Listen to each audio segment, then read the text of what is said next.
First Watch with Sheriff Mark Daniels on KWCD Bisbee Sierra Vista, hosted by Public Information Officers Carol Kappas and Grady Butler. First Watch is brought to you by Sulphur Springs Valley Electric Cooperative. And welcome to your Friday. I'm Grady Butler, and with me is Carol Kappas and Sheriff Mark Daniels. Good morning. Good morning, Cochise County. Happy New Year. Happy New Year, everyone.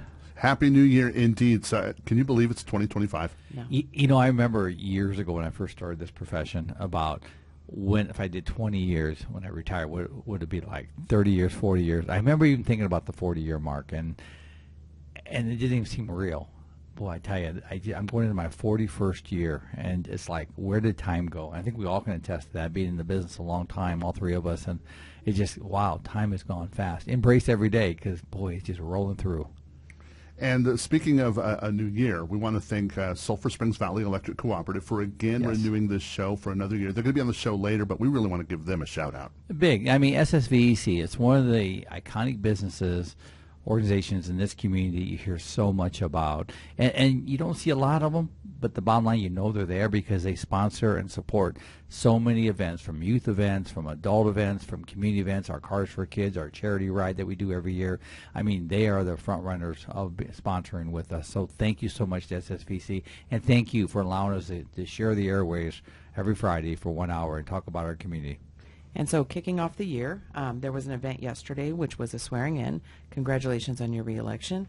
And so we also have a whole bunch of people that were there to attend this event. And you were there, obviously, and got to meet and greet a lot of people. It was a nice event. And before I go into this, I want to say thank you to all the good people here in Cochise County to have their trust in me to be their sheriff.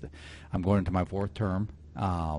Again, my 41st year, my fourth term as sheriff, and I couldn't be more blessed, and I mean that sincerely. And to be able to serve the people, go out there and just interact and try to deconflict problems. Sometimes you can't, but provide some kind of relief, and that's what this job's all about. And being a sheriff's a special elected position that I'm honored. People ask me, why don't you go run for Congress? Why don't you go to D.C.? And that's a big talk right now with new administration. Our sheriff, you're going to leave? And the answer completely is no, I'm not. I'm very content with what I do here.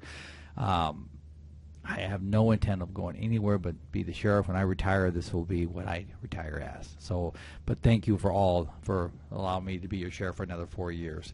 And again, and going back to that, Carol, I had the opportunity to go to the Arizona Cochise County Superior Court yesterday and to watch some swear-ins. And number one was Richard Korwashka.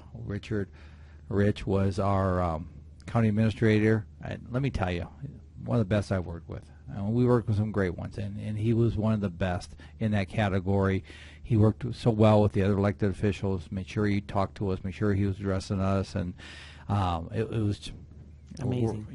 We're going to miss him. We're truly going to miss him. The judicial side of the branch, I tell you, they got themselves a good one there. So congratulations, Rich. His mom was there from Illinois. Got to sit by her and talk to her, and very, very nice lady, and all Rich's family, his wife, and all them. Also, they swore in Jason Lindstrom, who got reelected. Excuse me.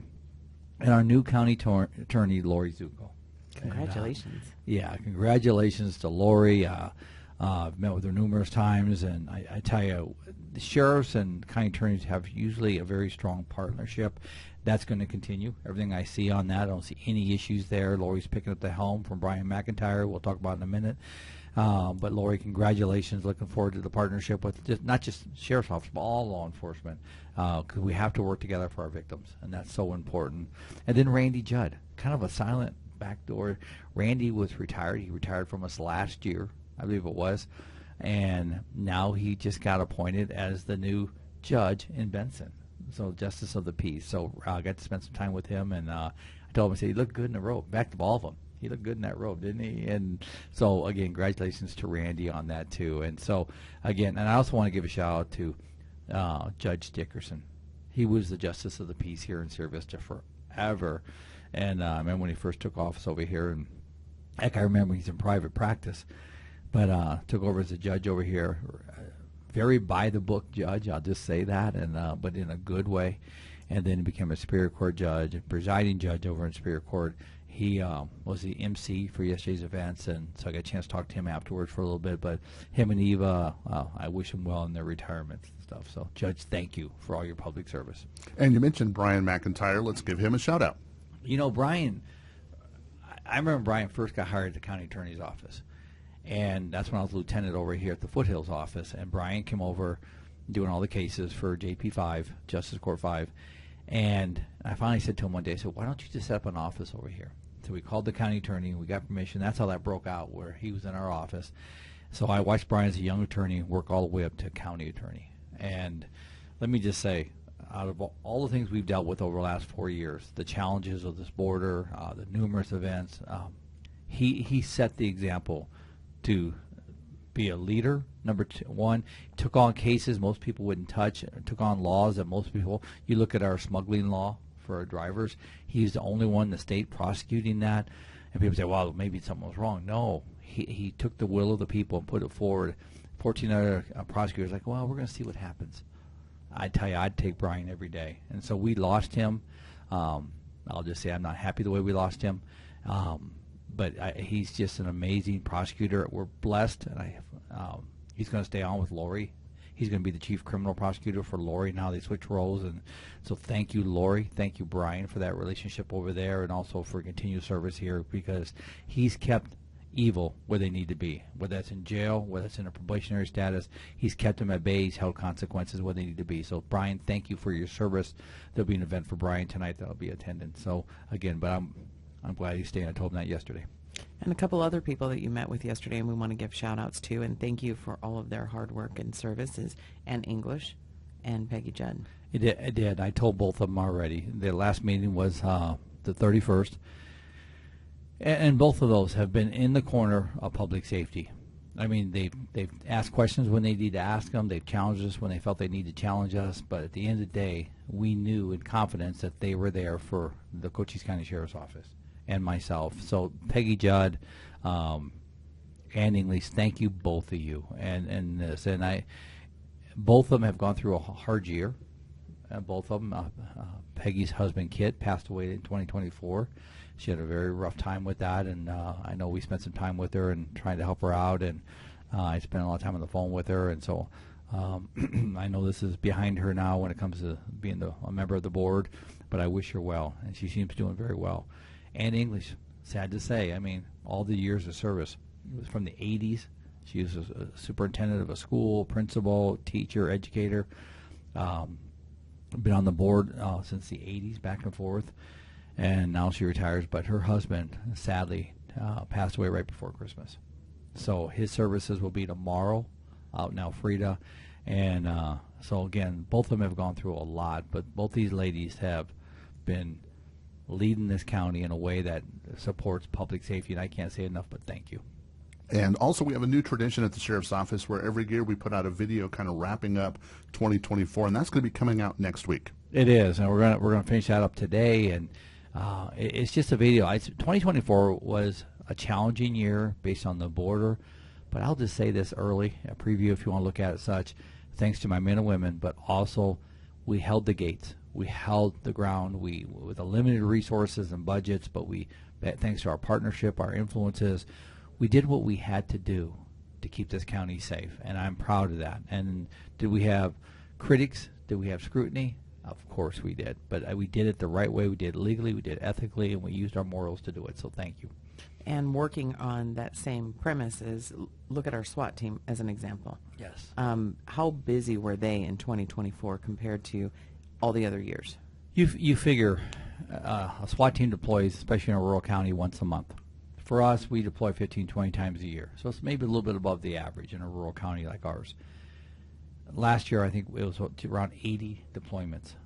80 deployments. That's a lot for a SWAT team. As you know, we've regionalized that, working with our partners, law enforcement partners, trying to regionalize. We've regionalized a lot of things, and the more we regionalize, the better it is for all involved, especially the ones we're trying to protect. But that SWAT team, again, they were out yesterday for a man that pointed a gun at a law enforcement officer yesterday in this community. And there's nobody better trained in SWAT, being a former SWAT commander, SWAT operator. It's a tough assignment. It's a dangerous assignment. It's a last resort assignment if you look at it that way too. But their disciplines are some of the best you ever see in law enforcement. Yesterday was an example where an individual was going for a gun and was being told, stop, don't go for the gun. And whatever clicked, he chose not to grab it. But they were ready to do what they had to do and stop that threat. And but these guys are well trained. Thank you so much for the SWAT members from Service PD, Benson PD, Sheriff's Office, and all those that are involved in that SWAT team keeping our county safe. And they are the ones that protect law enforcement too, because when we get in situations, they're the ones right there to protect those law enforcement officers. They're a last resort for us. Well, let's talk about the end-of-year stats for our border as well. Well, these last 4 years have been challenging, and especially I'm going to speak over the last 3 since 2022 that encompasses that. So total border crimes since 2022 that were booked in our jail, these are detention stats, folks, not investigative stats, detention, was 4,170. That's the people that are booked in our jail for just border-related crimes. I say that in the fact that that's a lot of work by your law enforcement in this county. I mean, your cities, your troopers, your sheriff's office, and these don't include your federal agents so much. The fact is, these are not immigration crimes. These are state-related crimes. But 4,170. The new law that went into effect September 28th of 2022, which is not a full 3 years, obviously. This is the ones if you smuggle the driver, if you're the driver, you can be charged. We booked 822 of those in our jail. That's a lot of people processing through there. And then you look at the pursuits, 564 pursuits that we got our hands on the driver that they didn't get away from us in one way or another, but were booked in our jail. So when people say, hey, you know, you think about we're a strong, proactive county when it comes after trying to deter this problem, and we still had those numbers. Think about if we turned our back and said, hey, we're not going to have anything. We're not going to do anything. It's not our problem, which I think is cowardly. Public safety is our problem. If somebody's not doing their job, no matter who it is, we pick it up and do it, because if not, somebody suffers. If we wouldn't have stopped, you know, the 564 people, could they have killed somebody? That's the question you got to ask. And I think we've done a good job. And I know we have critics out there, or people saying out there, the rhetoric. Those stats aren't rhetoric. That's real. And it cost over $14 million to reduce incarceration. And that's a partnership we have with the state, so it did not cost us. The state of Arizona helps us pay that bill. So, again, I'm proud of what we did. It's sad to report those stats, but it goes back to the reality that we're doing something. We're doing everything we can for a limited resource. And having a new border operations center that accents all this, pretty impressed. We're saving lives every day. And part of that is we're getting a lot of questions now with new administration, a new year, about mass deportations. So you've already addressed that with Tom Homan, and we want to make sure that people understand what our stance is on that. It is, and let me just go through this. And this is not the final plan, but I can tell you what the highlights of the meeting we had with Tom Homan. And there was really 4 areas, really 5 before that were really addressed. I'll hit on all 5. One is Homeland Security, and that is, which goes inside with border security. But first is Homeland Security, finding those with terrorist connections in this country. If somebody's got a terrorist association, that's who they're going after. That's a priority on that. Border security, which is securing the border. They have to secure the border. It doesn't do any good if it's still wide open. So between the terrorists are going after, the border security, those go hand in hand, and then it goes to public safety. Those aggravated deportee folks, or the folks that have criminal record that have been processed out of the country and have deportation paperwork, they're going to go after them. And I understand when I said deportation paperwork, it's got to follow the rule of law, and they understand that and they respect that, and that's exactly what they're doing. That also includes the gang members, the TNA, the MS-13. These gang members that are a threat to you and I are the ones they're going after, and that's where that partnerships with sheriffs and police chiefs come from. Humanitarian issues is the 4th. 300,000 kids are missing right now that they can't find. Out of those 300,000 kids, they need to find those kids, and that's humanitarian. That is a focus of the top 4 with this administration. And last but not least, I think it's important to state this, is to have, right now there's 3.6 million immigration asylum claim hearings waiting to be heard. 3.6, highest ever in the country. So there's only 700 immigration officers or hearing officers to address that. They're under Department of Justice, by the way. It's really not a judicial part of the branch, but it's under DOJ. Long story short is they know they have to hire more to address 3.6 million, or they'll never get through them. So that's something they're going to ask Congress right away on. Long story short is this sheriff's office and American sheriffs that are involved in this, engaged in this, are going to be a partner in this to help fulfill this partnership. Because if we don't, turn your back. And let me give you an example. You look at Laken Riley out of Georgia, the young college girl that was killed. That sheriff had the opportunity. He did not notify the feds that he had this guy. He was in his jail. Long story short, he got released. When sheriffs don't work with the feds, when feds don't work with the sheriffs, or local law enforcement, guess what happens? We have tragedies. So enough of that. We have to work together. We're all domino of public safety. We have to fall together. We have to stand together. So again, we're going to do it. As a sheriff in Cochise, I will do it. Let's talk about the Cochise County Sheriff's Office strategic plan. But first, explain what is a strategic plan. So every 4 years, we put a strategic plan together, and that pretty much says where are we going to be, what's our vision for the next 4 years, and our plan, which is very similar to where we've been. Transparency is always a big one. Building trust, becoming the household name, being fiscally responsible, and we fulfill this. We continue. I'm very proud of as we reevaluate. I look at it every year to see where we at. It's a live document. Grading, what that means is it can change any minute. But it seems to be pretty consistent. The first one we did for my first term in office, it was like 80 pages. Well, no offense, nobody's going to read 80 pages. So we realized we had to condense it to make it more realistic to the team members here. When I do my community meetings and also do my team member meetings here next month or two, we'll cover all that and go over it in detail. But long story short is, it just tells you where we're going to go and how we're going to get there. It's kind of like the map of the Cochise County Sheriff's Department. So if you want a copy, I know Carol's going to post that today. It'll be on our social media site.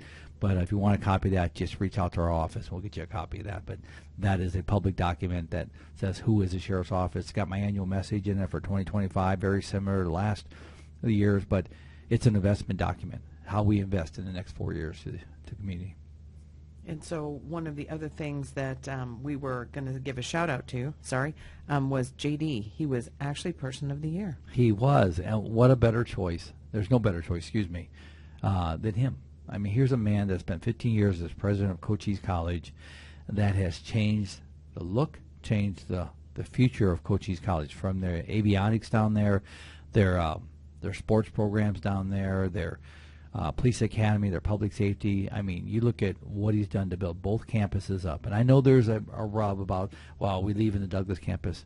He's never once said that to me. In fact, just the opposite. He's doing some things with his current administration. I don't want to speak his business, but long story short is he's been a president of innovation and creativity, and he continues to push that.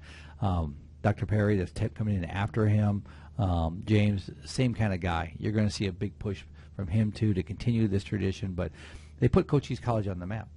In fact, I was up in north of San Francisco for a family wedding right after Christmas, and I was sitting next to some folks, and guess what? Their son went to Cochise College for the avionics, and I'm like, really? He was, yeah. She was telling me, yeah, he went down there, and I'm like, so I mean, people know where Cochise College is, so that's incredible. You look at their nursing program, their medical program under the Allied Health, all the things that they're doing over there.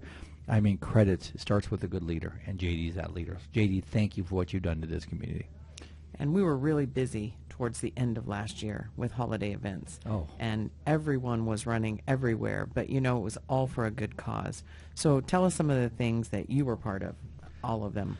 But yeah, so much. And, between education, prevention, which is under the awareness component, and then you look at the enforcement component, I mean, and you break that down to organizational development and border security and then community outreach. Those three things really kept us busy in 2024. But we didn't skip a step. We didn't miss a beat when it comes to serving this public, continue to do what we do. Were some of the guys and gals tired? Yeah, I'll be the first to say they were. But they held their chins up. They did what they had to do. We had a lot of visitors. We had all the presidential candidates here, which is unheard of. heard of to come to a rural county, but they came here, which is cool. It really is. I mean, you got Vance, you got Trump, you got Harris, you got Kennedy. And then you had two speakers come here, the Speaker of the House, McCarthy, and then you had Johnson come down too. You look at our jail. I mean, work in that jail to get that become a reality. And in spring here, with our experts, we should have the location set up and to be discussed. There'll be community meetings coming up, I believe, February, March. I mean, we're pushing that jail, and we're moving that forward. The community events from the charity ride, another successful, which now the charity ride's helping with the Benson shop with the cop, the Douglas shop with the cop. Again, we're reaching out to more kids. The Cars for Kids, another great event that the Sheriff's Department is instrumental, along with Fraternal Order of Police, to make sure our kiddos at Boys and Girls Clubs taken care of. Then you look at the equipment, all the equipment and resources we have brought in. I mean, that's cost the county nothing, from vehicles to equipment to keep my guys and gals safe. I mean, on and on. The outreach through media with Dr. Phil's show. I mean, we did it twice last year. All the media that we've done last year, and some were more difficult than others, as Carol and Grady and I all know. I mean, but we did it. We stood in a non-branded fashion, I call it, where we're not branded by any media. We're not branded by politics. We're branded for what's right in our oath of office. So we did that, and that was hard to do, as we all know too. And then you look at our board stats, like I talked about. You look at our volunteer corps, our partnerships, and let me say, being a sheriff, I'm only as good as the influences I can carry. If I have no influence, I'm just a person carrying a position. So I'm so proud of our partnerships with the state and even the federal level that helped us get through some hard times here the last 4 years.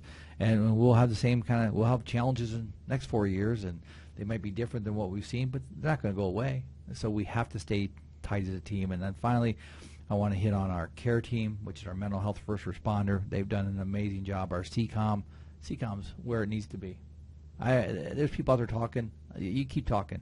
But they dispatch, 80,000 calls just between the Sheriff's Department service to PD, another probably 15,000 for our local police departments, another probably 10,000 for fire departments, if not more.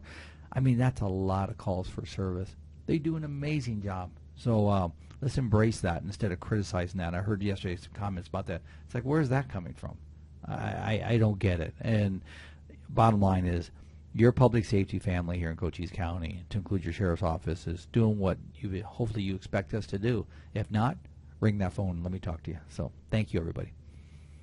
And on the national level, you wanted to put your safety message, because See Something, Say Something is at the national level right now, but you wanted to remind everybody locally as well. I do. I mean, we all saw what happened at the Sugar Bowl in New Orleans. We all saw what happened in Las Vegas.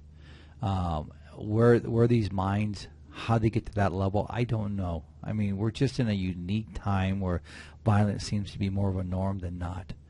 And maybe that's not a good statement to make, but the bottom line is, when you see people driving over people, and then you see people pulling up, especially a military man, a guy that's a Bronze Star recipient, I believe he was. He's a Green Beret, and he plans this trip to go harm people. There's something wrong with that. There is something so wrong with that. And that's part of my message, too, is see something, say something, or something ain't going on at home, something ain't right. Make that call. Let's get those resources, that early intervention, like our care team I talked about a second ago. But, the irregulars, and we can no longer say, well, something's wrong with him, I'll walk away. We have to be proactive, and let's make 2025 a safer year. And if we work together, I know we can do it. And do you have a stop of the week to kick off the year? I do, and this is a positive stop. So New Year's Eve, I went out and worked with the guys. The Southeastern Arizona DUI Task Force was out there, so I went out and worked with them.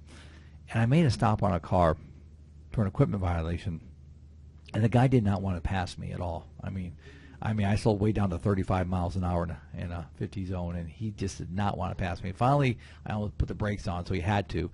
But I ended up stopping for an equipment violation at like 9, 10 o'clock at night, and I walked up, and I recognized him, but I didn't, and I recognized the name. And so talking to him, he goes, "Do you remember me?" And I said, I do, but I don't remember the details. And he goes, "Yeah." He goes, "Not long ago, I ran from you. It was a vehicle pursuit. And he goes, "You chased me, and then you tackled me and got me." He goes, but I want to say this. He goes, it changed who I am. He goes, I paid $12,000 worth of fines to get my driver's license back. And he did. He had his valid driver's license at the time. He didn't when I got him. And I'm working. I got everything back in place. And I just want to say thank you. That's what it's all about. It truly is. And to take $12,000, you know, and he's working. I don't know, he told me what he was doing. And but either way, he got a job. He's putting his life back together. Thank you to him, and congratulations to him for doing what he's doing. So there is a rainbow, but you got to see it, and you got to believe it, and you got to go after it. So thank you, everybody. All right, before we go, give everybody a Happy New Year for 2025. Happy New Year, everyone, and thank you so much again for everything you do for us and allowing us to keep you safe. Take care, everybody. Be safe. And Carol, who do we have coming in next? We have SSVEC, Jason Bowling, and Eric Peterman. First Watch on KWCD Country is brought to you by Sulphur Springs Valley Electric Cooperative. Giving you an inside look to your sheriff's office. Let's go back to First Watch on KWCD. And it's brought to you by Sulphur Springs Valley Electric Cooperative, and they are in the studio right now. We've got Jason Bowling and Eric Peterman are here. SSVEC, the first thing we want to say to you is thank you for sponsoring the show for another year. Glad to. Thank you for having us. And why do you think it's important to sponsor this show? Well, we're a member-owned cooperative, and so staying out there in front of the membership, communicating about what we're doing, why we're doing it with their investment is critically important. And you guys also are very community-oriented, and this is part of that outreach that you guys do. So let's talk about 2024 and kind of give us like an overview of what you guys have been up to and some of the events that you guys have done, and then, of course, what SSVEC has been doing. Well, 2024 seems like 10 years all in one. There were so many things we got done. We starting with our foundation, we found ourselves in a situation where unclaimed capital credits that fund the foundation were outpacing the spends in the community. So, as you mentioned, community investment is critical to us. It's one of our founding principles. And this foundation is a key vehicle for doing that. So we find ourselves outpacing the spend, meaning that we had a surplus of money to spend in the community. A good problem to have, right? But what we ended up doing with that is we decided we would dump $1 million into grants for educational entities and teachers. And that was a first-time thing for us. The foundation's been in existence for over 40 years, and never had we done anything of that scale. And so I hate to jump too far into 2025 stuff, but I'll tell you that spoiler, I guess, is that the board approved doing it again in 2025. So we're really excited with some slight changes. If there's time, we'll hint at some of those too. Other things. So our line workers, for the first time ever, joined a program called the Light Up Navajo Project, and this is a mutual aid effort on the Navajo reservation to get power to homes that have never had energy before. And so there's somewhere around 70,000 people living up there that have never had electricity, and they're asking for utilities from across the country to kind of band together and lend their skill and their labor while they bring the materials and they build out power lines to homes. We, for the first time, sent a crew of linemen up there, and it was such a heartwarming thing, being able to see these folks that, if you think about it, it's not having energy, what that means for them is something that we can't even fathom. But for them, it's sustaining their culture, because the children on those reservations don't want to stick around and hang out at grandma's house if there isn't electricity. So just having electricity, it helps sustain the culture, but also more practical things like having a refrigerator to keep food cool, being able to pump water, that sort of thing. All of that is so critical, and so we're doing that again also in 2025. 2024, I guess probably the thing I should have led with was we finally eradicated the fuel adder that had been on members' bills. We've been saddled with that since the tail end of 2022. This spike in natural gas prices led to a huge increase in energy costs across the country, and our membership wasn't spared the brunt of that. So we got creative. We did some pretty innovative things. I'm really proud of the team's efforts with regards to eradicating that fuel bank debt, so that by June of 2024 we were able to drop it down to zero. And then we found ourselves having maybe even overcorrected. We were actually able to give our members a credit on their bills, 1 penny credit, which amounts to about a 10% discount on their electricity all the way through to November. So that really helped our members out through the summer months, and we didn't really hear a lot of upset members about high bills in the summer, and that was a big piece of it. So a lot of great work, construction projects as well. We've got some substation rebuilds going on, some replacing old conductor. The wires that are up on those poles in some parts of our territory are very, very old. And so we're replacing that with more efficient, more resilient line, just to make sure that we have a system that stays on all the time like we count on it to be.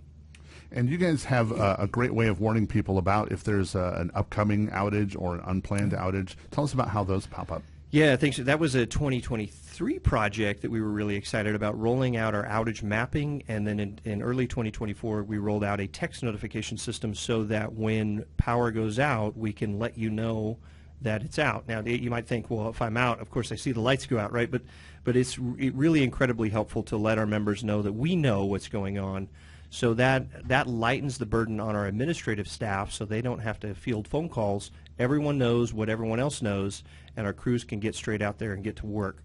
We can also provide status updates so that the members that are affected can know what to expect, right? Say, no, do I need to go get some ice and put it in my fridge or freezer or whatever? No, we'll quite likely have the power restored within a couple hours. All right, well, that's a look back at 2024, and you hinted to some 2025 stuff, but what do we have to look forward to from Sulphur Springs Valley Electric Cooperative? Well, I'm going to start with some bad news. I probably shouldn't do that, but I'm going to do it because I've got to be honest with the membership, and that's that we filed with the Arizona Corporation Commission for a rate increase. It's our first rate increase in 10 years.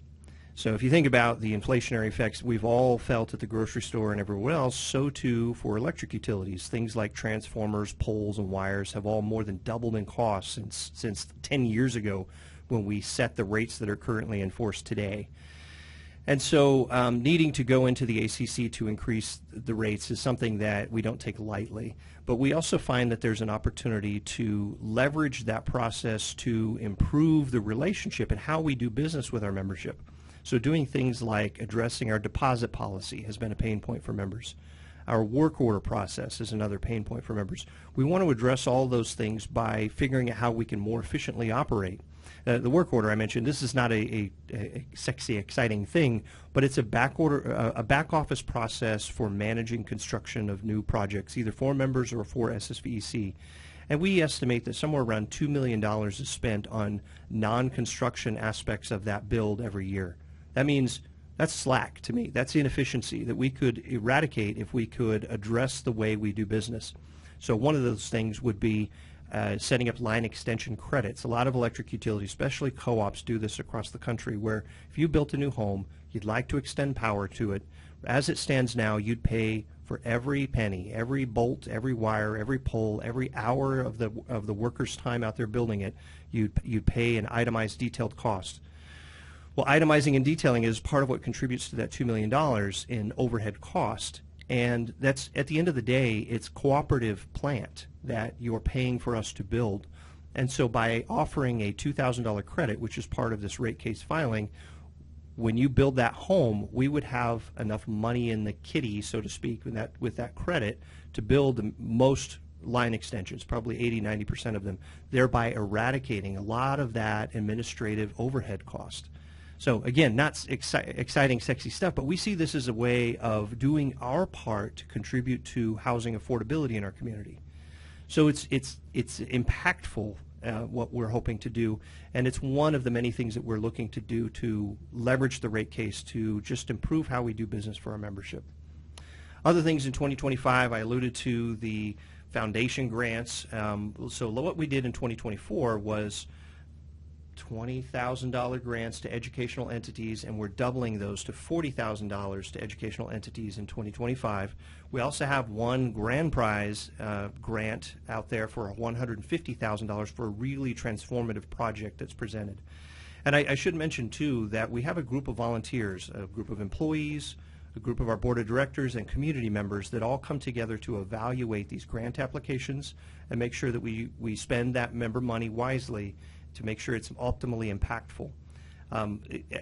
We could spend an hour here talking about all the things that we were able to do in 2024, but I'm really, really excited about what we'll be able to do with these higher levels in 2025. Geez, beyond that.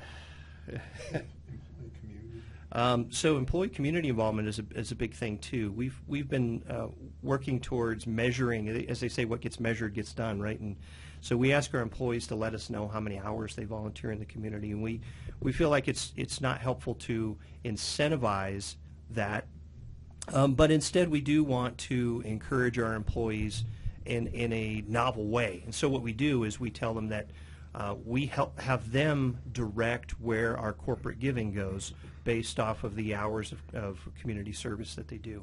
So somewhere around 5,000 hours of employee volunteerism in the community, and that's again true to who we are as a cooperative. Yeah. You with that? The only thing I would add to that is we also started a new fund. There you go. Yeah, yeah. Thanks. Well, let me tell the backstory to this. So SSVEC, as a non-profit cooperative, is in and of itself its own nonprofit. But as I mentioned, the foundation funds scholarships and grants, the Yes Fair, which, by the way, is coming up soon. So if you want to be a judge of science projects for kids, I think that'd be a really cool thing to do.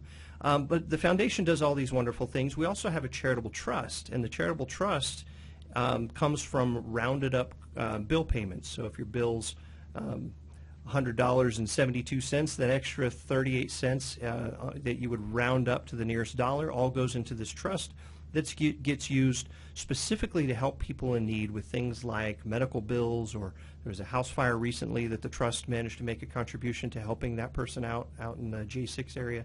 These sorts of things are great, but none of that can go to help a member with their electric bill.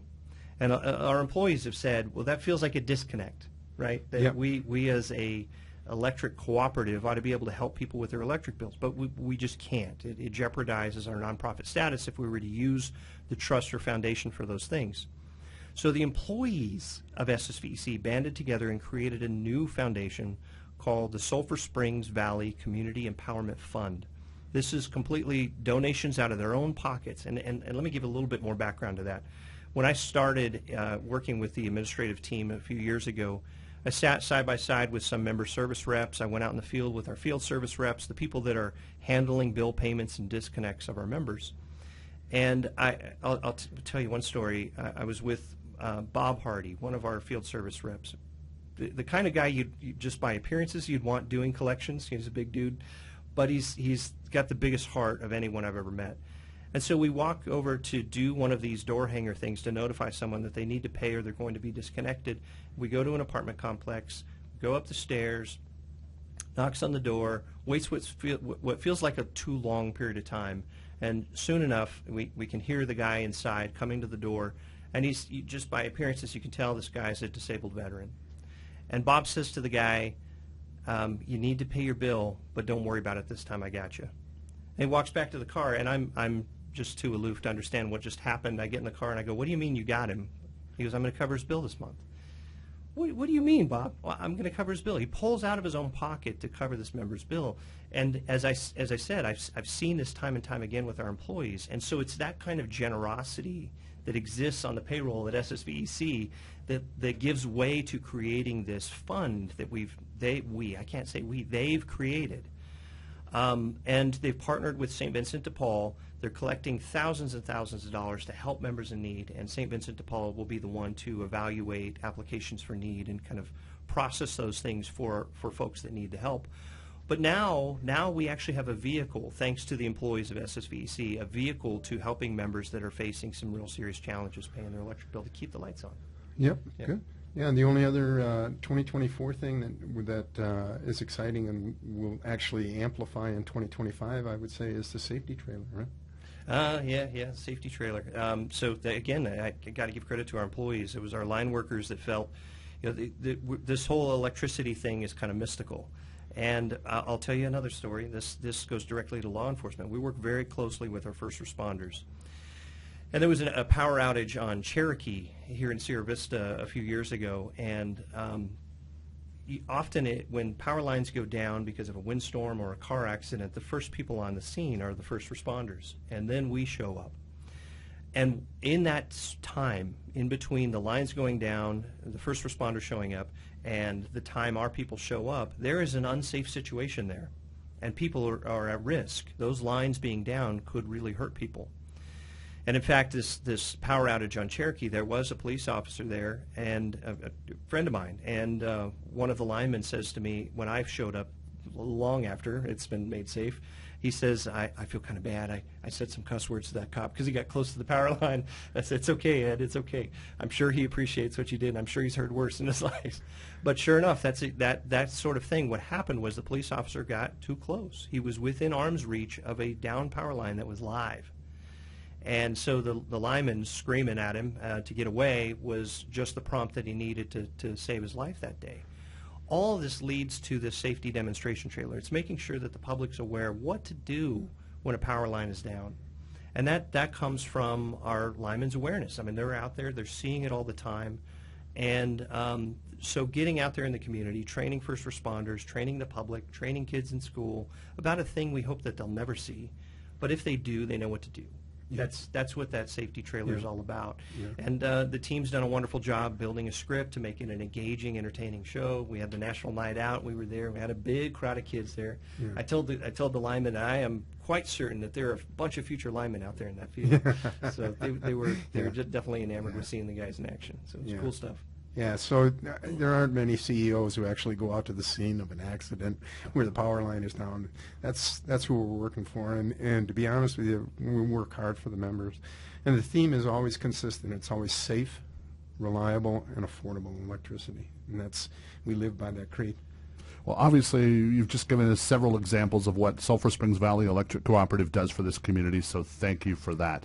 And before we go, let's talk about how we can find out more information about you guys. Give us Facebook, web pages, the current magazine, all of that. Sure. So you can find us on Facebook. Just do an SSVEC search. We're on X also, at SSVECAZ. We're also on YouTube now. And so those are not common. Probably the best vehicle is our website, which is ssvec.org, and you can find out what we have a list there for programs, and you can find out more about our programs there. Well, again, thank you for sponsoring the show again for another year, and thank you for what you do in our community. Thank you. That's Jason Bowling and Eric Peterman from Sulphur Springs Valley Electric Cooperative. First Watch is brought to you by Sulphur Springs Valley Electric Cooperative on KWCD Country. Giving you an inside look to your sheriff's office. Let's go back to First Watch on KWCD.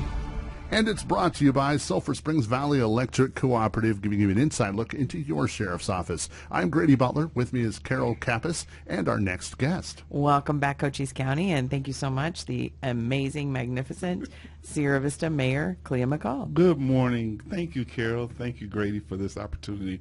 And happy 2025 to the Sierra Vista community. Absolutely. So what we brought you in for is to kind of give us a look back at 2024, and then we're going to look forward to 2025. But let's start with last year. How did we do in Sierra Vista from your point of view? Well, 2024 was an amazing year.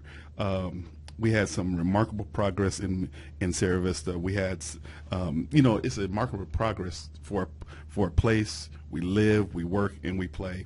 One of our major progress is our commitment with Fort Huachuca, as they are our largest employer, and we have a vital community here that remains steadfast.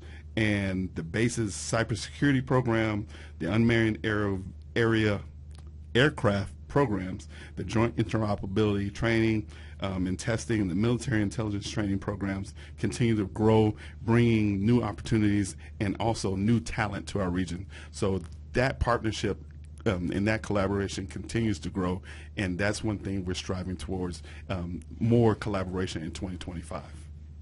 So let's. Are you ready to jump to 2025, or you still got some more 2024 left? Oh, we can jump to 2025. What do we got coming up? Oh, well, we have the expansion of the Nancy J. Brew Animal Care Center. As you know, we're going through a construction project, and we'll be completed and open that project soon. The construction projects makes a critical step in enhancing the shelter's capabilities among increased pet surrenders and management of our low-kill policy. So we're excited about this project. We're going to open up. It's going to be new. It's going to be new and innovative. And I just thank the city for the animal shelter for just taking on this project and going forward with, caring for our four-legged friends. And also, sir, we have a phased reconstruction project of Buffalo Soldier Trail to enhance the roadways condition, and it's an integral part of our city. It's an integral part to the health and to the wellness of our soldiers and their families on post and the businesses that surround it, as well as our contractors and DA civilians that are working on post in our residential areas that's around it that rely on this roadway to get to needed services on post, medical, dental, as well as military, our military partners. And also, sir, we have responsible water management strategies in partnership with Fort Huachuca, as well as the Bureau of Land Management and Cochise County.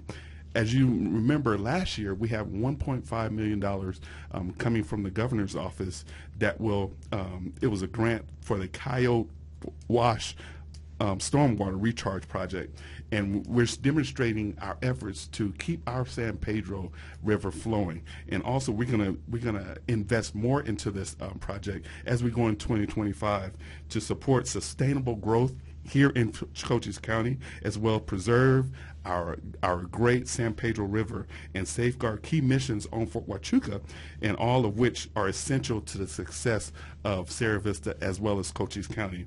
And moving forward, sir, I am so happy and so excited about this project. Moving forward, we're pursuing the FAA Spaceport Reentry Site Operator license. We'll be one of 3 reentry programs in the United States, and we're leveraging our airport infrastructure and geographic location. Sierra Vista is poised, and we're excited to be one of only 3 sites nationwide, and the first in the western states to have this opportunity to have a reentry spaceport. So, sir, it's going to be an amazing 2025. We're looking forward, and also thank you, residents, and thank you, constituents, for entrusting us to lead this city. So we're just excited, sir. And you can tell you are very excited about 2025 coming up. It's going to be great. Oh, yes, definitely. Also, if you don't follow Mayor McCaw on social media, you're missing out. So tell us a little bit about what you do, especially on Wednesdays. Oh, sir. So we're starting back. We like to get out in the community. Grady, Carol, you know me. I like to talk. I like to get out and just meet people. So on Wednesday, we have this Walking on Wednesday. It's called WOW, Walking on Wednesday, where we go. Our initiative is to go to every business here in town to make sure they know that their city government cares for them and is about people. So every Wednesday in 2025, we're visiting some business in town. If you're a home business, just give us a shout on social media. All our social media outlets will come visit your home and your home business. And we do it every Wednesday, and our mission is to make sure that Sierra Vista is put on the map, and businesses know, the constituents know about the businesses here in Cochise County, and as well as Sierra Vista. We want to make sure that we shop local. And to make sure we shop local, we want to advertise those businesses here in Sierra Vista. And where can we find that online? We can find that online at Mayor Clea McCaw, Facebook Mayor Clea McCaw, as well as Instagram Mayor Clea McCaw. All right. Well, we thank you for coming and talking to us today. Thank you for everything you do for our community, and we look forward to 2025 with you. Yes, sir. Happy. Hey, my tagline is community first, people always. So it's always going to be community for me. All right. Well, thanks for coming and talking to us today. Thank you so much. And Carol, how do they get a hold of us at the Sheriff's Office? So reach out. We have our social media at Cochise County Sheriff's Office, Sheriff Mark J. Daniels. That'll lead you to our X and our Instagram. You can also give us a call, 520-432-9500, or our webpage, cochise.az.gov/sheriff. Reach out and talk. First Watch on KWCD Country is brought to you again this year by Sulphur Springs Valley Electric Cooperative. You've been listening to First Watch, brought to you by Sulphur Springs Valley Electric Cooperative. Keep up to date. Follow the Cochise County Sheriff's Office on Facebook and tune in next Friday, 7 a.m. for First Watch right here on KWCD.